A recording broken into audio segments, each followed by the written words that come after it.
Hello, I'm Emma. I am from mmmEnglish. In this lesson, you will be taught how to improve your conversation skills. Wait, let me try that again. Hey there, I'm Emma from mmmEnglish. In this video, I'm going to help you to have better English conversations by giving you a few tips to help you improve your speaking skills. Now, you can use these tips to have really interesting, fun conversations. And if you're someone who likes getting to know people, and if you want to improve your English by having longer, more meaningful conversations, then this lesson is for you. I've also put together a really fun challenge, and I'm going to tell you all about it at the end of this video. So make sure you keep watching. Oh, and remember to like the video, hit that subscribe button. Let's get into it.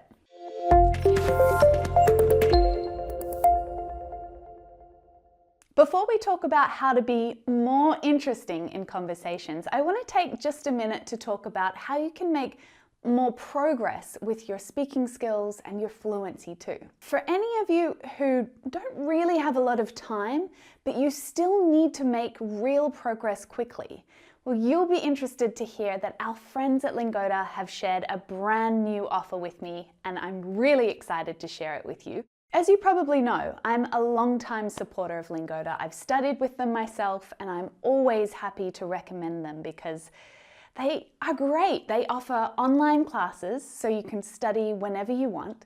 They have a fantastic team of native English teachers, and they deliver a really well-structured curriculum.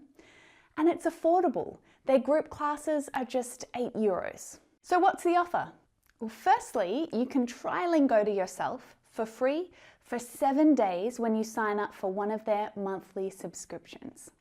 But if you do that and you use this code right here, you'll also get 30% off your first month. This is a generous offer from Lingoda that I'm really happy to be sharing with you, and it definitely could create the opportunity you need to finally reach your language goals. As always, I will drop the link and the code down in the description below so that you can go and check it out for yourself. Have you ever been part of a conversation with someone where it feels like they just can't wait to leave? You know, they're looking around like they want to run away, or what's happening outside the window is way more interesting than what you're saying. Maybe there's a lot of sighing. Oh my goodness, it is so uncomfortable. But whose fault is this? Do you remember at the beginning of this video? Let's recap. Hello, I'm Emma. I am from mmmEnglish. That was all my fault.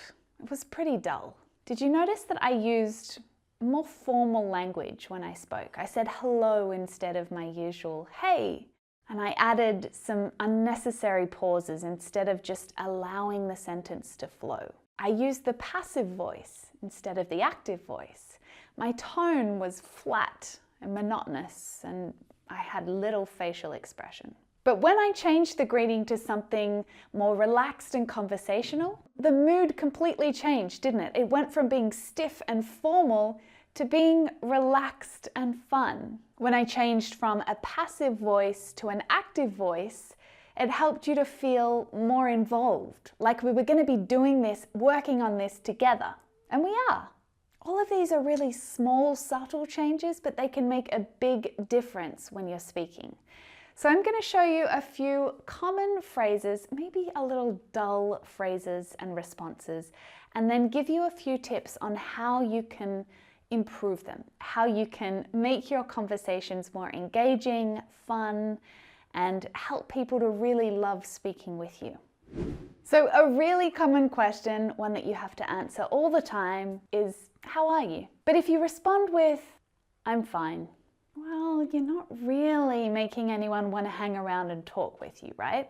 So a better way to respond might be, I'm great, thanks. I went to the spa today and had a lovely time. How about you? But why is the second response so much better? I'll tell you. It is so hard to have a good conversation with someone if you are responding with just 2 words. And these 2 words are said so often. There is nothing interesting or inspiring about the conversation and no desire to continue, right? But remember, our goal is to have great English conversations. You want to invite that person to keep speaking with you. I also added some extra details and asked a follow-on question which gives them a chance to respond to you. I also used a really easygoing, friendly tone. I had a smile on my face. It gets the conversation off to a great start. All right, what about those times when someone tells you about something that they've done, something really fun, and you do think that it's great? So you probably know you've got heaps of responses up your sleeve. You could say, "That's cool," "Well, that's nice." But then they look at you and the conversation sort of dies down a little. You didn't really say anything wrong, but maybe they were hoping you were more enthusiastic. And don't forget, you really did think their story was great. So perhaps a better thing to say might be, "Oh, that's wonderful. When did you start doing that?"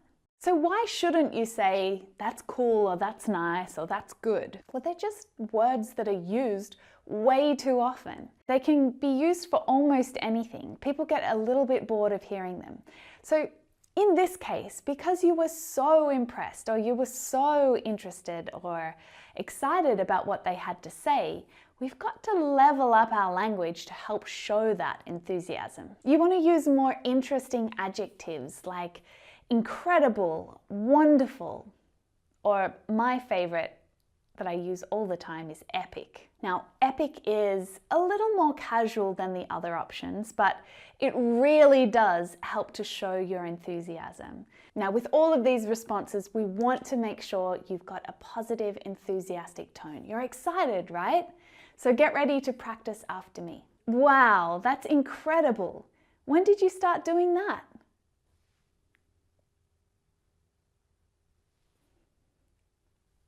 Nicely said. Okay, so imagine this. You're sitting down with your colleague at lunch and you can't wait to tell them about this crazy dream that you've had. You start talking about the dungeons and the dragons and the frogs with wings and fairies that barked, but then you notice they're actually staring off into the distance and they're not really interested at all. I mean, you've been talking about this in a great amount of detail for maybe 5 minutes now, but they're not really paying any attention. All right, so if you want to have a great conversation with someone, telling them a long story about your crazy wild dream is probably not going to help you get there. It's better to keep your story short and to involve them in some way. Ask for their opinion about it. Get them in on the discussion. "I dreamt about barking fairies last night. It was a little strange. What do you think it means?" Easy, right? I mean, they probably won't know what it means, but at least you're not having a one-sided conversation. You're inviting them in. And that is one of the keys to incredible conversations.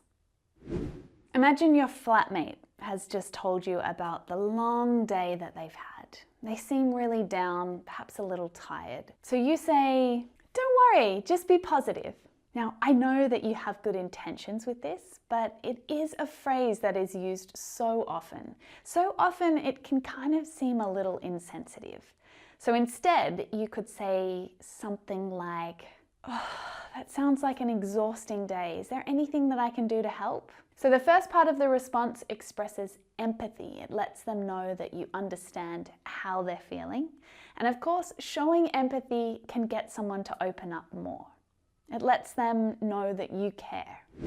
When you want to ask about someone's day, you might simply say, "How are you?" or "How's it going?" But you could also try mixing it up a little bit. "Did you have a good day?" I mean, people are so accustomed to hearing "How are you?" that they respond without thinking. "How are you?" "I'm fine." "Good, thanks." "How are you?" But remember, our goal here is great conversations and making sure our conversation keeps going. So even if we just change the words a little bit and we add something a bit more inquisitive, an upbeat tone, then they'll probably change the way that they respond to you as well. Hey Emma, how you going? I'm fine, thanks. And you? I'm fine too. Hey Emma, have you had a good day so far? Yeah, I had a great day. I went to the beach for a swim, and then I've just finished meeting with the mmmEnglish design team about our new website. How about you? All right, now I've got a little challenge for you. You're going to hear 3 different contexts or different examples of things that people might say to you, and I want you to think about the best way to respond in order to keep the conversation going. Try to think of fun, interesting, and engaging ways to continue the conversation. Ready? So your friend asks you about a movie that you saw last night. It was a movie that you absolutely loved and you really enjoyed the acting. What kind of thing could you say?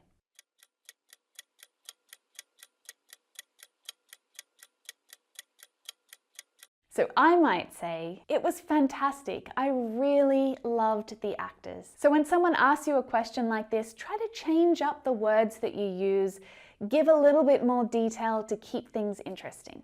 Now imagine your friend tried skydiving for the first time. What would you say to them when they told you about what they did over the weekend?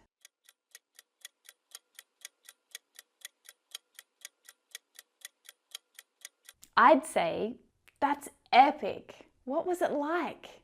Now the word epic is way cooler than cool. It's not said as often, so it's more fun and engaging and meaningful. And asking that follow-on question helps to keep the conversation going, doesn't it? Okay, how about this scenario? Your friend has just told you that they received a low score on their IELTS test. What would you say?